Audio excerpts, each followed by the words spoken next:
Department of Homeland Security officials said Thursday they will establish an office to better protect the United States from potential large-scale terrorist attacks.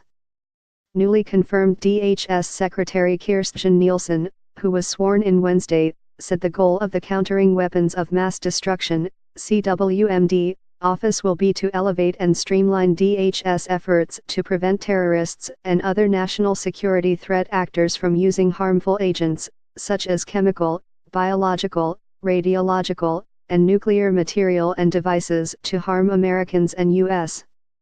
interests. The CWMD office will be led by James F. McDonnell, a former Navy officer appointed by President Trump last summer to head DHS's Domestic Nuclear Detection Office. Senate confirms Kirstjen Nielsen to lead Homeland Security. In a statement Thursday, Nielsen said McDonnell will oversee a consolidation of the 240,000 employee agency's efforts to plan for and protect the nation from major attacks.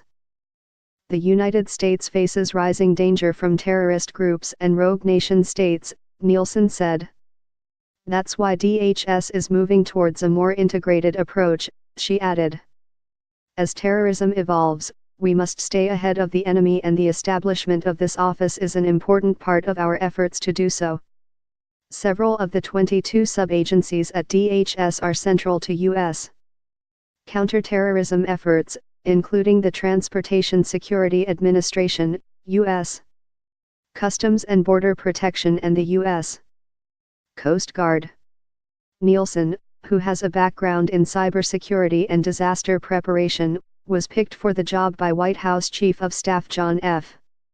Kelly, who was DHS Secretary from January to July. Nielsen worked as Kelly's Chief of Staff at DHS and then as his deputy at the White House. Kelly stood beside her as she took the oath of office in a White House ceremony Wednesday. On Tuesday, senators voted 67 to 32 confirming Nielsen as the sixth DHS secretary. The agency was created in the aftermath of 9/11. In its statement Thursday, DHS cited intelligence indicating terrorist groups continue to seek weapons of mass destruction, while using battlefield environments to test them. The groups may be seeking to deploy those tactics in ways we have not seen previously, the statement added. Although DHS did not mention specific threats, U.S. lawmakers have increasingly raised concern about the ability of would-be terrorists to arm aerial drones with explosives or other weapons. Inexpensive drones have been deployed widely and lethally by Islamic State fighters in Syria and Iraq.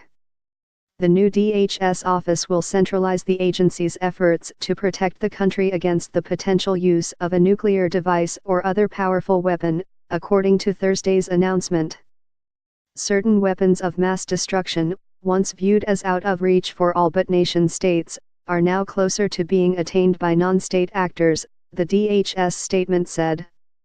A terrorist attack using such a weapon against the United States would have a profound and potentially catastrophic impact on our nation and the world.